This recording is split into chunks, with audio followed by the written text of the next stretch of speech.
हरे कृष्णा।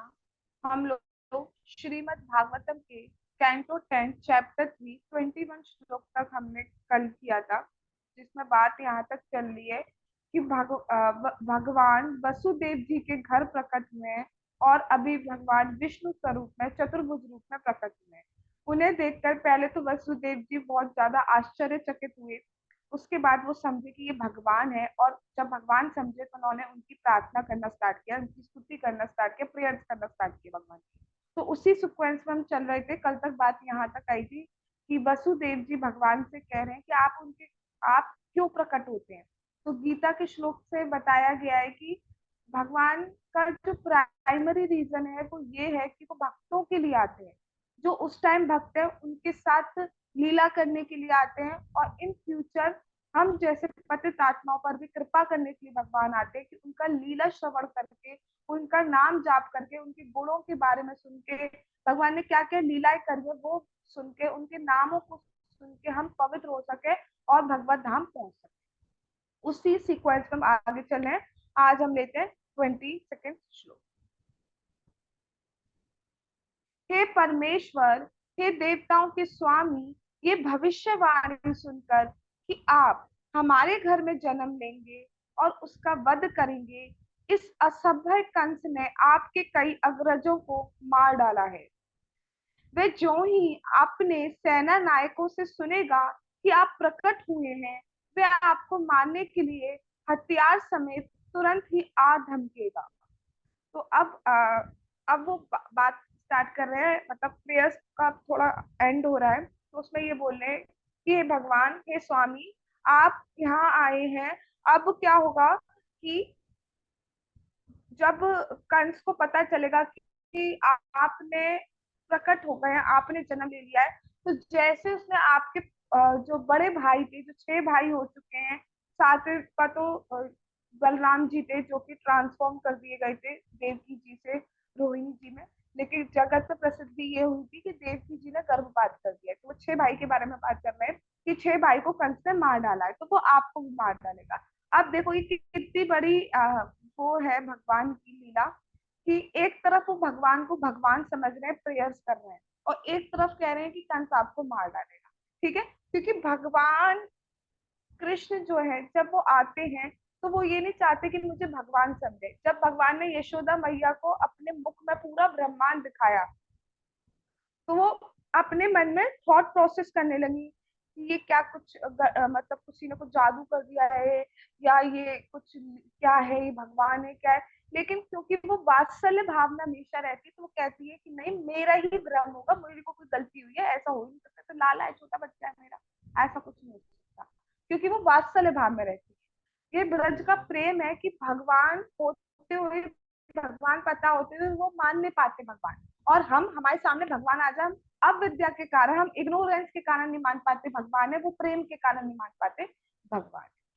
तात्पर्य, यहाँ पर कंस को असभ्य कहा गया है, जिसका अर्थ है जंगली, महापू, जरूरी है जो छोटे बच्चों को, बिल्कुल छोटे बच्चे जब पैदा हुए उनको मार डाल रहा है। और क्योंकि वे अपनी बहन की कई संतानों को मार चुका था। जब उसने ये भविष्यवाणी सुनी कि उसका वध देवकी के 8वें पुत्र द्वारा होगा, तो वह असभ्य पुरुष तुरंत ही अपनी नव विवाहिता बहन को मार डालने के लिए उद्यत हो गया। ठीक है, बच्चों की बात छोड़ो, वो तो उस टाइम जब अपनी बहन का रथ हाँक रहा था, वो उसी टाइम मारने के लिए रेडी हो गया। आगे क्या है, असभ्य व्यक्ति अपनी इंद्रियों की तुष्टि के लिए कुछ भी कर सकता है, कुछ भी कर सकता है अपने तुष्टि के लिए। हम देखते हैं समाज में हम कुछ भी कर रहे हैं, वो हम अपने सेंस ग्रेटिफिकेशन के लिए कर रहे हैं, और उसके कारण, उस सेंस ग्रेटिफिकेशन के कारण, उस डिजायर के कारण हम इतना गिर जाते हैं कि हम सही गलत तक का कुछ नहीं देखते। लोग मार रहे हैं, लोग मर्डर कर रहे हैं एक दूसरे का, लोग चोरी कर रहे हैं, क्यों कर रहे हैं? अपने सेंस ग्रेटिफिकेशन के लिए। क्यों मर्डर किया जा रहा है? भाई भाई प्रॉपर्टी के लिए लड़ रहा है, क्यों लड़ रहा है? Sense gratification.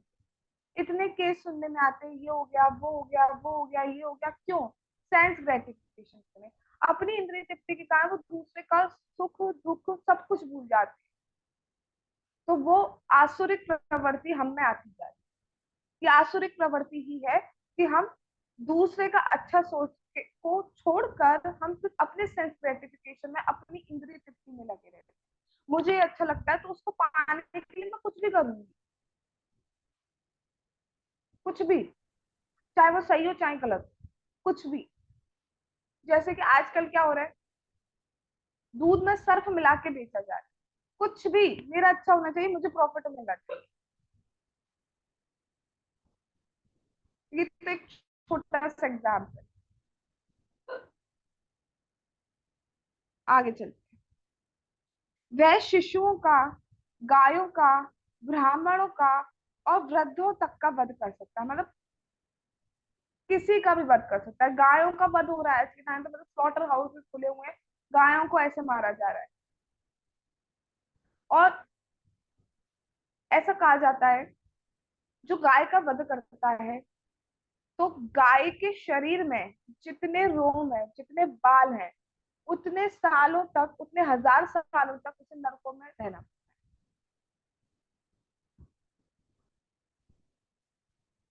क्या क्या मिल जाएगा गाय को मार के? कुछ देर के लिए, जो भी वो जिसको सो कॉल्ड साइंस ग्रेटिफिकेशन वो समझ रहे हैं।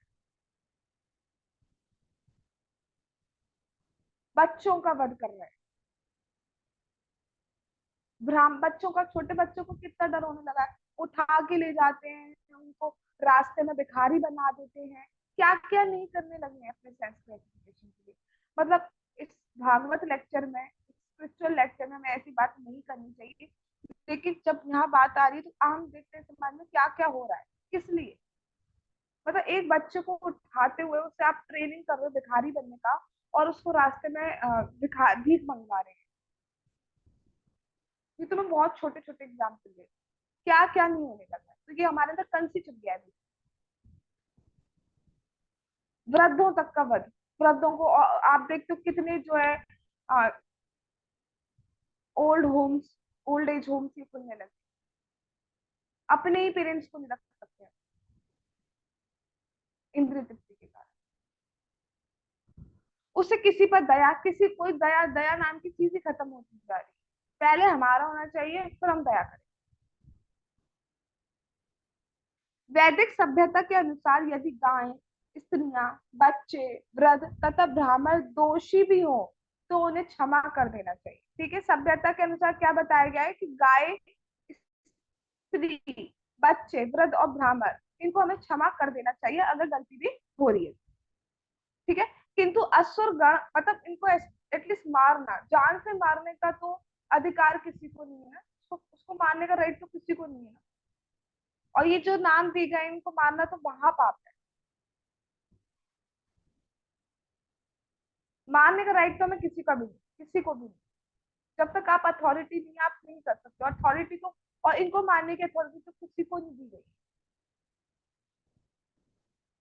असुर गण, असभ्य जन इसकी परवाह नहीं करते, उन्हें कोई फर्क नहीं पड़ता क्या लिखा है शास्त्र में, क्या होगा क्या नहीं, सब यही है, सरग नरक उनके अकॉर्डिंग ये बोलेंगे, कुछ नहीं हो रहा, कुछ नहीं हो रहा, अभी का मजा लो, बाकी सब देखेंगे।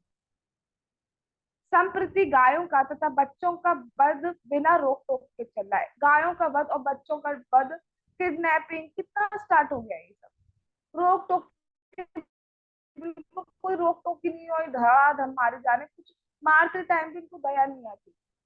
अतः ये सभ्यता रंच भर भी मानवीय नहीं है। ठीक है, तो ये मानव का एक्टिविटीज नहीं है, ये ह्यूमन की एक्टिविटीज नहीं है कि मारना। तो हमारे अंदर बेसिकली असुर बसता जा रहा है, और हम कर रहे हैं। ठीक है, सुबह उठना, सुबह जल्दी सोना, ये हमें मानव बनने की ट्रेनिंग दी जा रही। भक्त तो अभी आगे है, भक्ति तो अभी आगे है। अभी तो हम मानव की तरह ही नहीं जी रहे, ह्यूमन लाइफ ही नहीं जी रहे, पशु, टू लेग्ड एनिमल की तरह हम लोग जी रहे हैं। हमारे को, और अगर एनिमल में डिफरेंस किया जाए तो केवल एक ही डिफरेंस दिख रहा है आज के टाइम पे, उनके 4 लेग्स है, हमारे 2 लेग्स है। बाकी जो मेंटेलिटी हो गई है वो बिल्कुल पशु वाली हो गई, पशु वृत्ति हो गई है हमारी।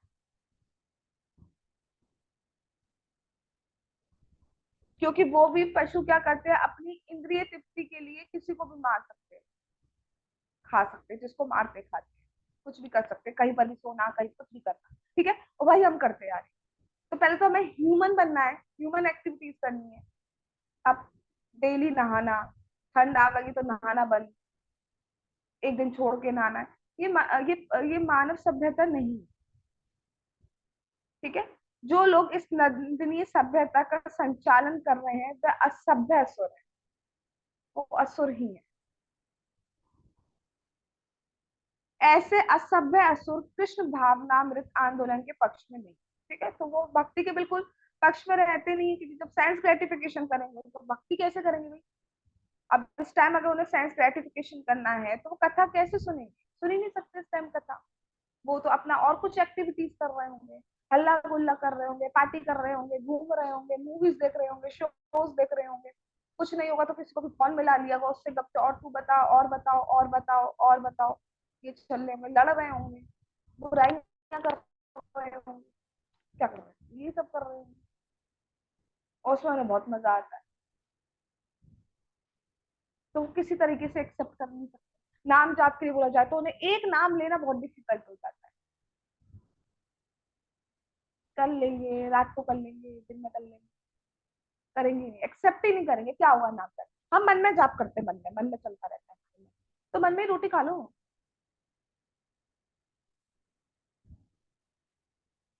सब चीज मन में चलता है, मन में जॉब कर लो, मन में पढ़ लो, नाम जाप ही क्यों मन में चलता रहता है।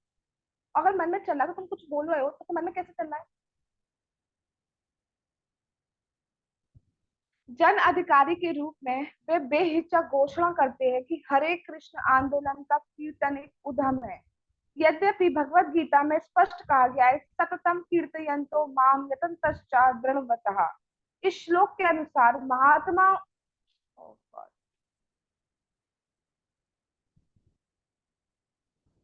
महात्माओं का कर्तव्य है कि वे हरे कृष्ण महामंत्र का कीर्तन करें। महात्माओं का, तो प्रभुपाद जी यहाँ क्या कह रहे हैं कि जो भी हरे कृष्ण मंत्र को एक बार भी बोलता है, इवन एक्सेप्ट भी करता है, इवन डिजायर भी करता है कि मैं बोलूंगा, वो महात्मा है। उसकी तरफ भगवान देखते हैं कि इसने मेरा नाम बोला है, अब इसकी रक्षा मुझे स्वयं करें। ऑल दो भगवान सबकी रक्षा करते हैं, बट उसके ऊपर स्पेशल मर्सी करते हैं, स्पेशल कृपा करते हैं भगवान। तो साफ लिखा है आपके सामने, महात्माओं का कर्तव्य है कि वे हरे कृष्ण मंत्र का कीर्तन करें। और बाकी जो ये असुर लोग होते हैं वो तो एक्सेप्ट ही नहीं करेंगे। यूट्यूब पर कितना ज्ञान है, भक्ति का ज्ञान है, स्पिरिचुअल ज्ञान कितना है। ठीक है, अब तो स्कॉन के थ्रू इतनी प्रीचिंग हो रही है, कितना ज्ञान है, बट वो क्या देखेंगे, शॉर्ट्स।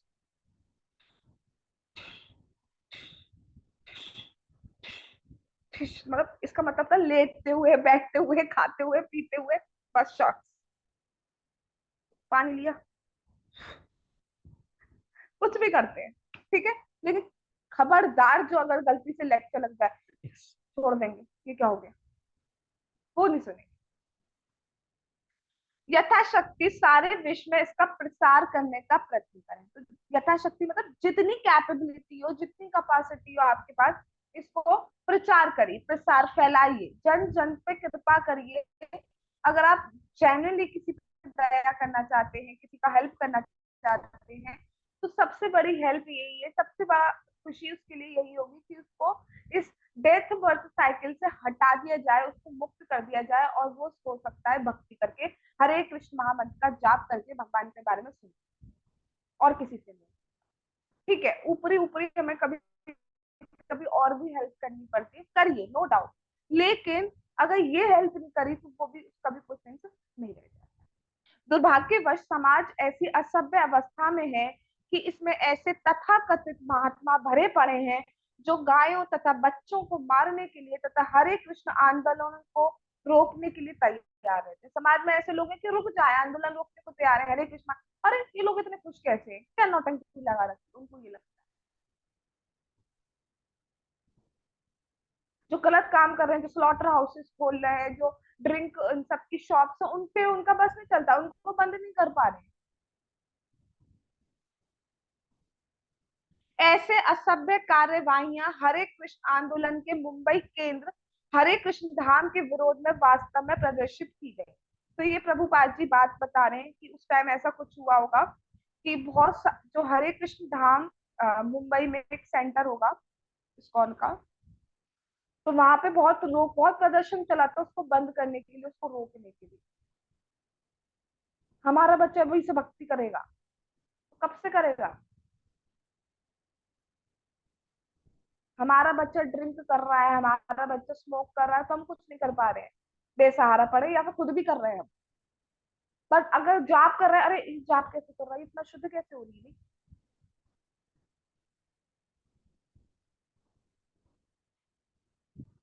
जिस तरह कंस से ये आशा नहीं की जाती थी कि वह देवकी तथा वसुदेव के सुंदर बालक का वध करे, उसी तरह असभ्य समाज से भले ही वे कृष्ण भावनामृत आंदोलन की प्रगति से अप्रसन्न है, ये आशा नहीं की जा सकती कि वे इस आंदोलन को रोके। तो भी हमें अनेक प्रकार की कठिनाइयों का सामना करना होगा। यद्यपि कृष्ण का वध नहीं किया जा सकता, किंतु कृष्ण का पिता होने के कारण वसुदेव कांप रहे थे। कृष्ण का वध नहीं किया जा सकता, और अभी वो खुद ही स्तुति कर रहे हैं, भगवान की प्रार्थना कर रहे हैं वसुदेव जी। लेकिन फिर भी क्योंकि पिता है, पिता का एक सहज भाव होता है अपने बच्चे के लिए उसकी चिंता करना, तो वही भाव उनमें आ रहा था कि मेरे बच्चे को मार नहीं दे, क्योंकि इसने बस उन्होंने सोचा कि तुरंत ही कंस आएगा और उनके पुत्र को मार डाले।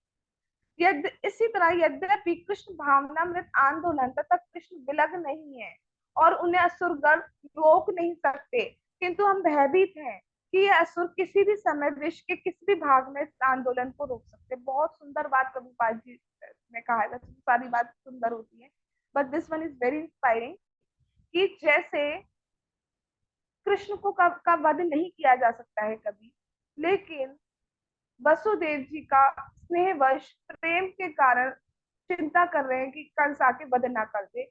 ऐसी कृष्ण भावना में, यानी कि जो भक्ति जो है, जो जो कृष्ण से अलग नहीं है, भगवान का नाम, भगवान का रूप, गुण, लीला, ये सब भगवान ही है, हम समझ नहीं पाते अभी।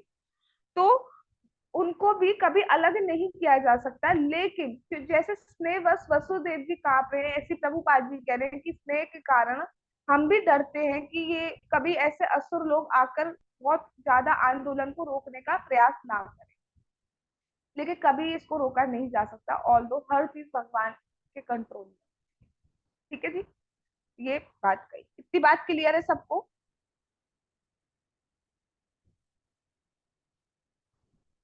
हम्म, ठीक। मैं एक बार पूछ लेती हूँ, गरिमा, क्लियर है। रेशिका, यस मैम, क्लियर है। ठीक है बेटा, प्रांशी, हाँ जी। Okay, Riddhi, yes ma'am, clear है। ठीक है बेटा, आयुषी, क्लियर है। अब चलिए, अब हम मूव करते हैं नेक्स्ट श्लोक।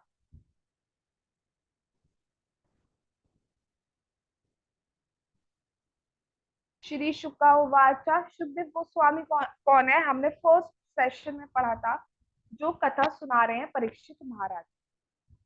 ठीक है, और ये ऐसी नहीं है कि कोई भी उठा के बैठ गया और कथा सुनाने, ये बहुत शुद्ध भक्त है। ठीक है, इनके बारे में भी आज हम थोड़ा सा डिस्कशन करेंगे इस श्लोक के बाद।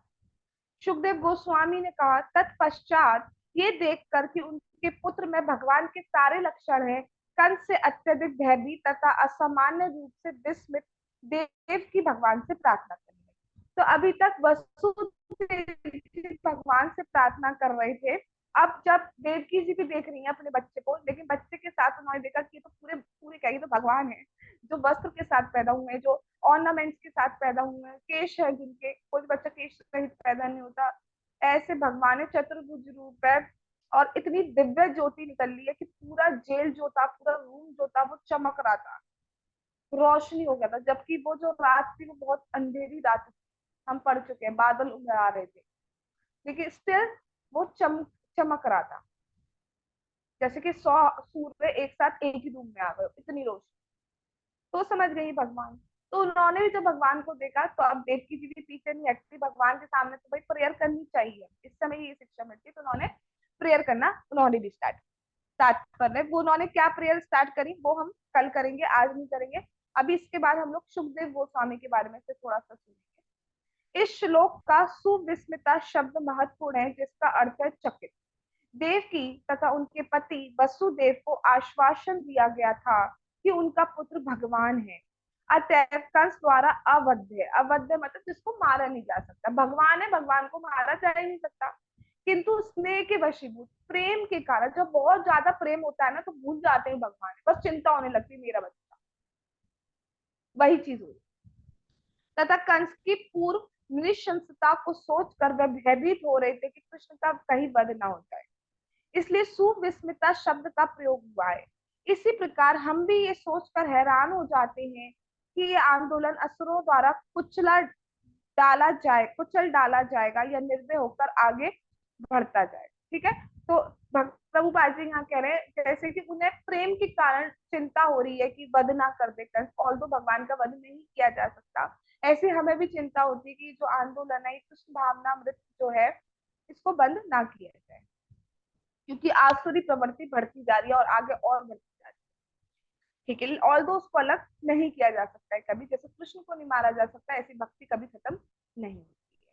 करने वाले, जैसे मैं एक भक्त की बात करूं, जैसे एक बुक है उसमें बताया गया है सॉल्टेड ब्रेड, भक्त थे, फॉरेन में कहीं की बात है, उनको जेल में डाल, रशिया के थे या कहीं के थे, उनको वहां पे भक्ति नहीं करने दिया जा रहा था, तो उनको जेल में डाल दिया कि आप भक्ति बंद करो नहीं तो हम जेल में डाल रहे हैं, तो वो जेल में चले गए। जेल में डाल दिया, उसके बाद वो माला कैसे करें, सब कुछ छीन लिया था, तो जो ब्रेड खाने का कुछ मिलता था उसके उन्होंने बीट्स बनाए और उससे राउंड्स करते थे। तो भक्ति कैसे भी की जा सकती है, करने का भाव, करने की इच्छा होनी।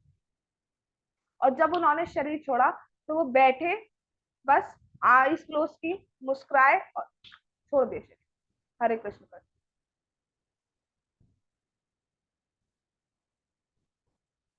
हमें लगता है कैसे होगा, और प्रैक्टिकल देखा जाता है ऐसा होता है।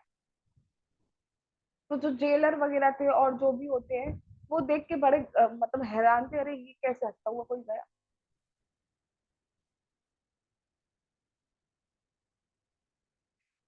ठीक है, तो भगवान अवध्य है, भगवान का वध नहीं किया जा सकता है कभी। जैसे कि मैं एक एग्जाम्पल दूं, इसको आप और कैसे समझ सकते हैं।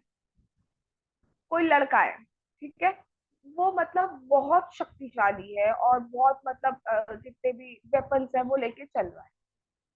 ठीक है, अब फिर भी वो बहुत शक्तिशाली है, सारे वेपन्स लेके चल रहा है, सब कुछ वो कर सकता है, अगर कोई उसको अटैक भी करे तो वो उसको मार सकता है।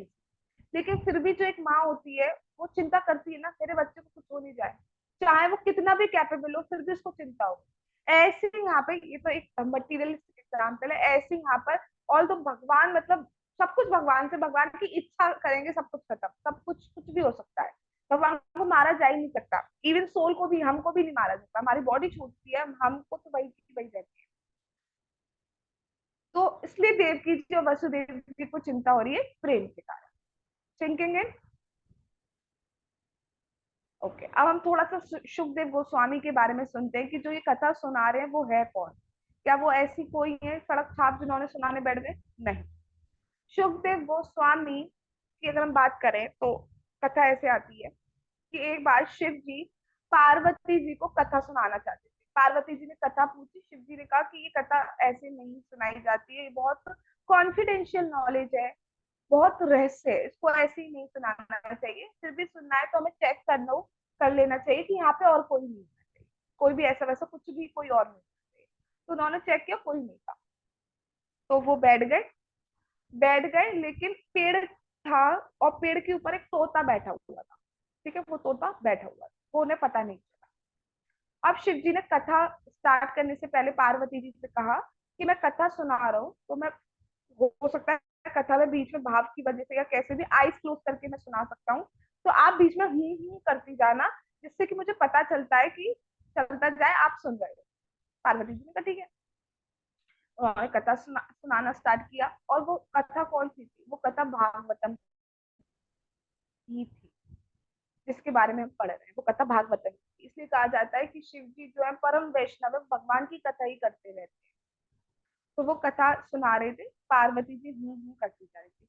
अब बीच में पार्वती जी को नींद आ गई, तो करना बंद होना था, लेकिन जो ऊपर तोता बैठा था वो कथा सुन रहा था, और वो पार्वती जी की जगह वो करता रहा। तो शिव जी को तो लगा कि सुन रही है पार्वती। और जब शिव जी जाके तो उन्होंने देखा ये तो सो रही है, तो कौन कर रहा है? तो उन्होंने देखा तोता बैठा है। अब वो तोते के पीछे शिव जी त्रिशूल लेके भागे, कि मना करने पर भी कैसे बैठ गए, भागे भागे भागे भागे। तो जो तोते थे, वो व्यास देव जी के जो वाइफ थी, नाम मुझे ऐसे याद नहीं है, उनके गर्भ में घुस गए। अब शिव जी वहां बैठे प्रतीक्षा करने लगे, आए बाहर तब मारूंगा, आए बाहर तब मारूंगा। फिर भगवान आए और उन्होंने कहा कि आप चले जाइए, तो शिव जी चले गए। उसके बाद अब जो वो घुसे वो एक बालक रूप में हुए, और वो बाहर नहीं आ रहे थे। वो कहते हैं कि मैं बाहर नहीं आना चाहता, ये संसार जो है मटेरियलिस्टिक वर्ल्ड बहुत खराब है, निकलते ही हमें अविद्या घेर लेगी, इच्छाएं आ जाएंगी, तो मैं नहीं आना चाहता। तो वो नहीं आ रहे। 16 साल तक वो गर्भ में ही रहे, 16 साल के हो गए, 16 साल तक बाहर नहीं आए। उसके बाद फिर बाहर आए, और जब बाहर आए तो वो सीधे भागे, वो घर में नहीं रुके। तो व्यास देव जी के पुत्र बने, और वो ही है शुकदेव गोस्वामी। शुक का मतलब होता है तोता। ये वही तोते हैं जिन्होंने साक्षात अ, शिव जी से, पार्वती जी से भागवतम सुनी, और वो ही भागवतम आगे परीक्षित महाराज को सुना। वो सीधे भागे कि मुझे तो किसी से बात ही नहीं करनी, देखना भी नहीं, तो सीधे सीधे चलते चले गए, चलते चले गए। फिर क्या हुआ, जो व्यासदेव जी थे वो अपने पुत्र को ढूंढने के लिए पीछे पीछे पीछे जाने लगे, कहाँ है कहाँ है कहाँ है कहाँ है। उनको भी पता थी आगे भक्त बनेगा, इसको मुझे कथा सुनानी है, यही आगे भागवत आगे सुनाएंगे। तो उनको नहीं मिल रहे थे, तो व्यासदेव जी ने अपने 2 शिष्यों को भेजा। तो उन्होंने क्या करा कि जहां पर सुखदेव गोस्वामी थे, उधर वो छुप के कृष्ण की कथा में 2 श्लोक बोले। एक उन्होंने बोला पूतना के वध से रिलेटेड, श्लोक मुझे याद नहीं है, ये बोला था, तो ट्रांसलेशन थोड़ा सा बता दे रही हूँ कि जो पूतना जहर लगा के भगवान को आई थी दूध देने, उस तक को भगवान ने अपना धाम दे दिया। इतने सुंदर है भगवान, इतने दयालु कृपालु महान प्यारे भगवान है हमारे। तो सुखदेव गोस्वामी ने ये सुना, ऐसे भी भगवान है जो मतलब हमको जहर देने आए, उस तक पे हम कृपा कर रहे हैं, हम क्या करेंगे, कोई हमें जहर देने आएगा, मतलब इमेजिन भी नहीं कर सकते हम क्या करेंगे, इमेजिन भी नहीं कर सकते। सबसे पहले तो हम दूसरों को गाएंगे। सबसे बेस्ट हमारा क्या होता है, इजी हमारे लिए क्या रहता है, दूसरों को बताओ। अच्छा, और एक और श्लोक बताया था, वो भगवान की सुंदरता सौंदर्य से रिलेटेड बताया था। तो वो बहुत ज्यादा आकृष्ट हो गए और वापस गए, और सिर्फ भगवान व्यास देव जी से कथा सुनते रहे भगवान। वो ही कथा वो ये सुना रहे हैं। इसलिए जो हम कथा सुन रहे हैं कोई ऐसी वैसी ऐरी गहरी नट्टू खैरी कथा नहीं है, ये प्रमाणिक कथा है, ये भगवान की कथा है, जो साक्षात परम वैष्णव सुखदेव गोस्वामी, परम वैष्णव शिव जी ने। ठीक है, तो इसलिए इस कथा का एक एक वर्ड बिल्कुल सत्य है, बिल्कुल सत्य।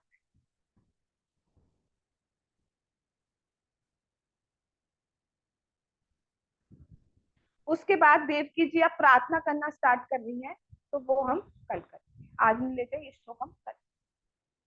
जगत गुरु शीला प्रभुपाद की जय, श्रीमद् भागवतम की जय, श्री श्री गौर निताई की जय, श्री श्री कृष्ण बलराम की जय, श्री श्री राधा श्याम सुंदर ललिता विशाखा देवी की जय, श्री वृंदावन धाम की जय, निताई गौर प्रेमानंदे, हरि हरि बोल।